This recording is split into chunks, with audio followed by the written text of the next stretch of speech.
Happy. ഒറ്റ വാക്കി പറഞ്ഞാൽ ഐ എം ഹാപ്പി. അതിൽ തന്നെ എല്ലാം ഉണ്ട്. കാരണം എനിക്ക് ഓരോന്നായിട്ട് എടുത്തെടുത്ത് പറയാനില്ല.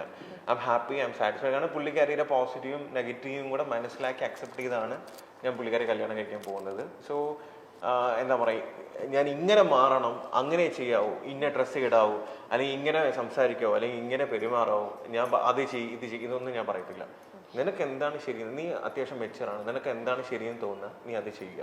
എന്റെ അടുത്ത് കുറെ ഫ്രണ്ട്സ് ഒക്കെ നമ്മുടെ സ്റ്റാർട്ടിങ്ങിലൊക്കെ പലർക്കും ഒരു വിചാരം ഉണ്ടായിരുന്നു ഞാൻ മെയിൽ ഷോവിനിസ്റ്റ് ആണ്. പിന്നെ എനിക്ക് ആ ഒരു പേരുണ്ടായിരുന്നു സ്റ്റാർട്ടിങ്ങിൽ. കാരണം എന്താണെന്ന് വെച്ചാൽ കുറെ ഒത്തിരി പേര് എന്റെ അടുത്ത് പറഞ്ഞിട്ടുണ്ടായിരുന്നു ആള് ഭയങ്കര ടോക്സിക് ആണ് കൂടി, നിന്റെ ഇത്രയും ഡ്രീംസും കാര്യങ്ങളൊക്കെ ഉണ്ടായിട്ട് നീ ഇങ്ങനെ ഒരാളെ നോക്കി നിന്റെ എല്ലാ സ്വപ്നങ്ങളും അവിടെ അവസാനിക്കും, അതുകൊണ്ടാണ് ഞാൻ കുറച്ച് ടൈം സ്പെൻഡ് ചെയ്ത് നോക്കാം എന്നൊക്കെയുള്ള ഒരു സമയം പറഞ്ഞത്.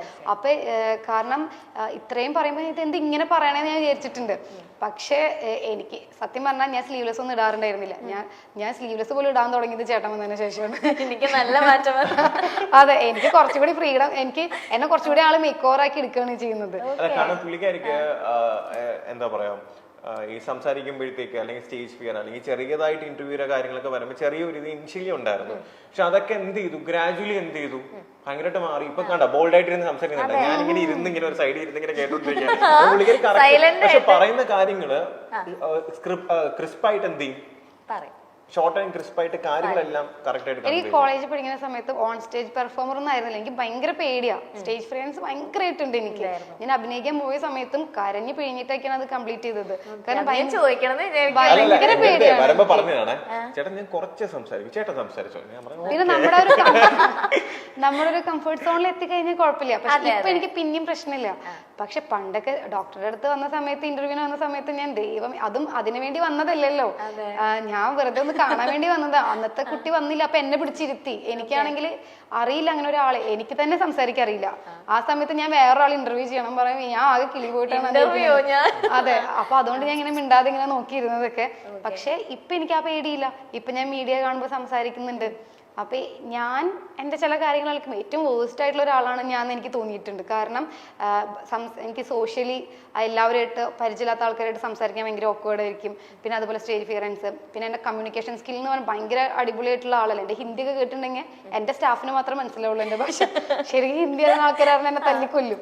അപ്പോൾ ഇത് ഒന്നും അറിയാത്ത ഒരാളായിരുന്നു ഞാൻ പണ്ട്. ഒന്നിനെ കുറിച്ച് അറിയില്ല. എൻ്റെ ഒരു കംഫർട്ട് സോൺ ഉണ്ട്, എൻ്റെ വീട്ടുകാർ, എൻ്റെ ഫ്രണ്ട്സ്, ഭയങ്കര ഹാപ്പി. ഇതിൻ്റെ ഈ ഒരു വട്ടം വരച്ച എൻ്റെ പുറത്തേക്ക് എനിക്ക് പോകേണ്ടി വന്നിട്ടില്ല. അതുകൊണ്ട് തന്നെ എനിക്ക് പുറത്തുനിന്ന് ആരെങ്കിലും വന്ന് ഞാൻ ദൈവം മിണ്ടണോ അല്ലെ എന്താ ചെയ്യണം അങ്ങനെ ഭയങ്കര ഓക്വേർഡ് ആയിരുന്നു. നമുക്ക് ലൈഫിൽ എന്തും ചെയ്യാൻ പറ്റും എന്നുള്ളതിൻ്റെ ഏറ്റവും വലിയ എക്സാമ്പിൾ ഞാൻ തന്നെ ആയിരിക്കും എനിക്ക് തോന്നുന്നു. കാരണം ഒരു റെസ്പോൺസിബിലിറ്റീസും ഏറ്റെടുക്കാൻ പറ്റാത്തൊരു വ്യക്തിയായിരുന്നു ഞാൻ. ഞാനാണ് ഇപ്പോൾ ഒരു ബിസിനസ് ചെയ്യുന്നത്.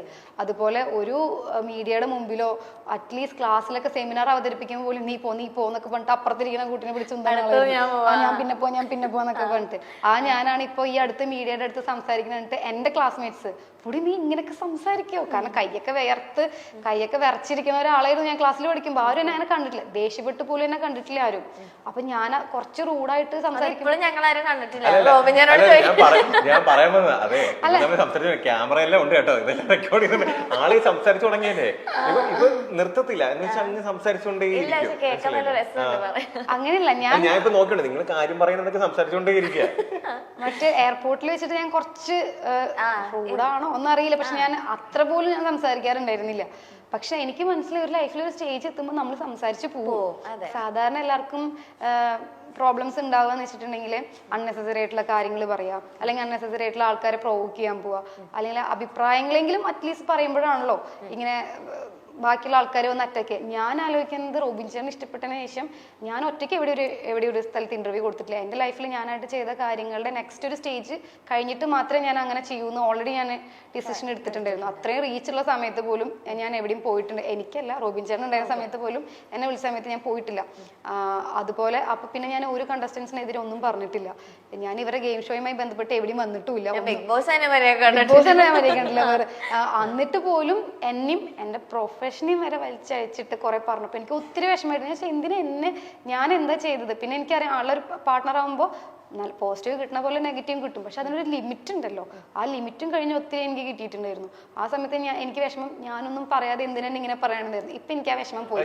ഞാൻ ഇടയ്ക്ക് ചോദിക്കാറുണ്ട്, കാരണം എന്നെ ഇഷ്ടപ്പെട്ടു എന്ന് പറഞ്ഞ ഒറ്റ കാര്യം കൊണ്ട് ഒരുപാട് വഴക്കും ചീത്തവിളിയും കേട്ടോണ്ടിരിക്കുന്ന ആരൊക്കെ റാൻഡമായിട്ടുള്ള ഫേക്ക് അക്കൗണ്ട്സ് റാൻഡമായിട്ടുള്ള ആൾക്കാരാവും.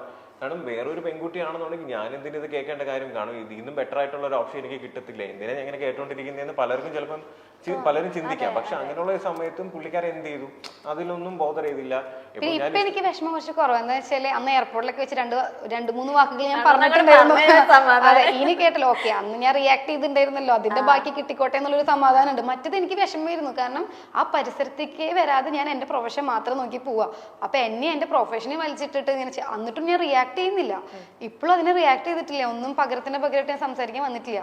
എന്നിട്ട് എന്തിനാ അങ്ങനെ പറയണേന്ന് ഒരു തോന്നലുണ്ടായിരുന്നു. പക്ഷെ ഇപ്പൊ ഞാൻ അന്ന് ഒന്ന് രണ്ട് സ്ഥലത്ത് കുറച്ച് മറുപടികളൊക്കെ പറഞ്ഞിട്ടുണ്ടായിരുന്നു പ്രതികാരമല്ല, കുറച്ച് പറഞ്ഞിട്ടുണ്ടായിരുന്നു അത്ര പോലും അപ്പൊ ഓക്കെ അറ്റ്ലീസ്റ്റ് ഞാൻ റിയാക്ട് ചെയ്തല്ലോ, ഇനി കേൾക്കുകയാണെങ്കിലും പ്രശ്നമില്ല എന്നുള്ളൊരു സംഭവം വന്നു.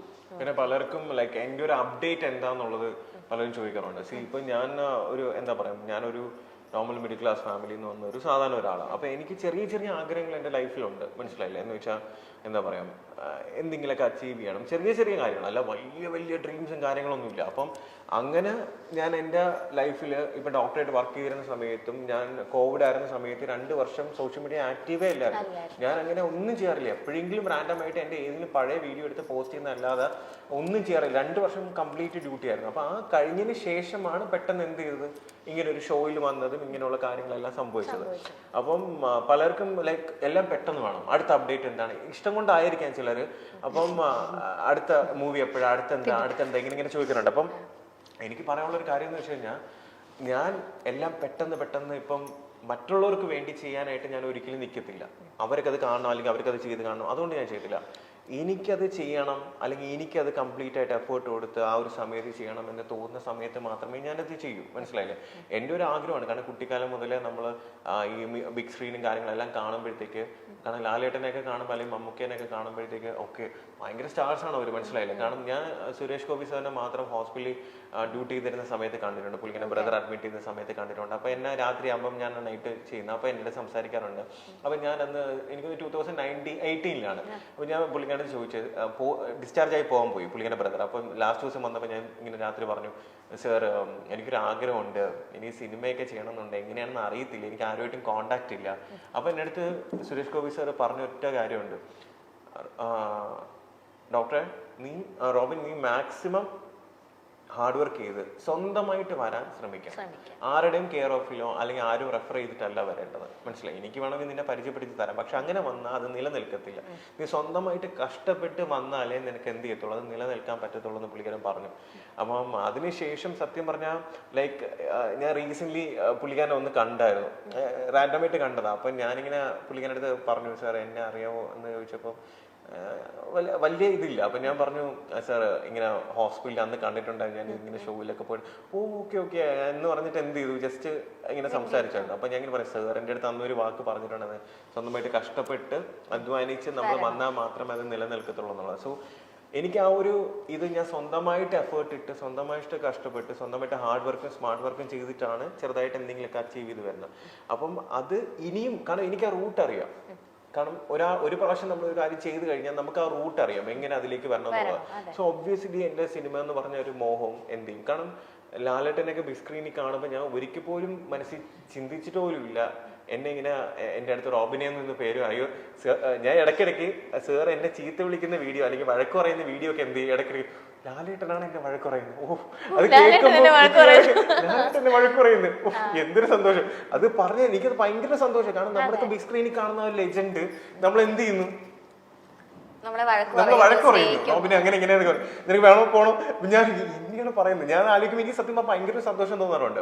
അപ്പൊ എൻ്റെ ഒരു ആഗ്രഹമാണ് സിനിമ എന്നുള്ളത്. അത് ഞാൻ പയ്യെ, കാരണം എൻ്റെ ഫീൽഡ് അല്ലായിരുന്നു സിനിമ അല്ലെങ്കിൽ ഈ ഒരു ഇൻഡസ്ട്രി എന്ന് പറയുന്നത്. അപ്പൊ ഇതിലേക്ക് വരുമ്പോൾ ഒരുപാട് കാര്യം എടുത്തുചാടി ചെയ്യാൻ പറ്റുന്നത്. ഞാൻ ഇപ്പോഴും പറയുന്നു, ഭയങ്കര അതിഗംഭീരമായിട്ടുള്ള വലിയ സംഭവം ഒന്നും ആയിരിക്കുന്നില്ല ഞാൻ ചെയ്യുന്നത്. ചെറിയൊരു സംഭവം, ചെറിയ എൻ്റെതായിട്ടുള്ള ലിമിറ്റേഷൻസിൽ ഞാനത് ചെയ്യും. അത് എന്നെ ഇഷ്ടമുള്ളവർ കാണുക, സപ്പോർട്ട് ചെയ്യുക, അനുഗ്രഹിക്കുക, ഇങ്ങനെ. കാരണം ഞാൻ പറയില്ലേ, എനിക്ക് എല്ലാവരും എന്താണ് റോബിൻ അച്ചീവ് ചെയ്തത്, എന്താണ് റോബിൻ്റെ അച്ചീവ്മെന്റ് എന്നാണ്. എൻ്റെ അച്ചീവ്മെന്റ് എന്ന് പറയുന്നത്, ഞാൻ ഇന്നേ വരെ എൻ്റെ ജീവിതത്തിൽ കാണാത്ത ഒരുപാട് പേര് എന്നെ സ്നേഹിക്കുക, സിൻസിയറായിട്ട് സ്നേഹിക്കുക, അവരെനിക്ക് വേണ്ടി പ്രാർത്ഥിക്കുക, മനസ്സിലായില്ല, അവരുടെ ബ്ലെസ്സിങ്സ്, അനുഗ്രഹം. അത് തന്നെയാണ് എൻ്റെ ഏറ്റവും വലിയ അച്ചീവ്മെന്റ് എന്ന്. അത് അന്നും ഇന്നും ഇനി എന്നാണെങ്കിലും ഞാൻ ആഗ്രഹിക്കുന്നത്. കാരണം അതെന്ന് പറയുന്നത് നമുക്ക് എത്ര കാശ് കൊടുത്താലോ എത്ര ഇത് ചെയ്താലോ അല്ല, ഞാൻ പറഞ്ഞ മറ്റുള്ളതെല്ലാം മെറ്റീരിയലിസ്റ്റിക് ആണ്. മെറ്റീരിയലിസ്റ്റിക് ആണ് അതെന്ന് പറയുന്നത്. ഓക്കെ, അത് സ്നേഹത്തിൽ പലരും തരുന്ന. പക്ഷെ ഒരാൾ മനസ്സറിഞ്ഞ് നമുക്ക് വേണ്ടി പ്രാർത്ഥിക്കുക, മോനെ നീ ഓക്കെ ആണോ, നീ ഫുഡ് കഴിച്ചോ, നീ നന്നായിരിക്കണം എന്ന് ചിലപ്പോൾ ആ ഒരു വ്യക്തിനെ ഞാൻ ചിലപ്പോൾ കാണുന്നില്ല. അങ്ങനെ പ്രാർത്ഥിക്കുന്ന, എനിക്ക് വേണ്ടി എന്നെ സിൻസിയറായിട്ട് സ്നേഹിക്കുന്ന ഒരുപാട് പേര് ചിലപ്പോൾ ഈ വീഡിയോ കാണുന്നുണ്ടായിരിക്കും. എനിക്ക് നിങ്ങളിലേക്ക് ചിലപ്പോൾ നിങ്ങളെ കാണുന്ന പോലും എനിക്ക് അറിയത്തില്ല. പക്ഷെ എൻ്റെ സ്നേഹം നിങ്ങളിൽ എപ്പോഴും ഉണ്ടായിരിക്കും. അത് മാത്രമേ എനിക്ക് മതി. അത്ര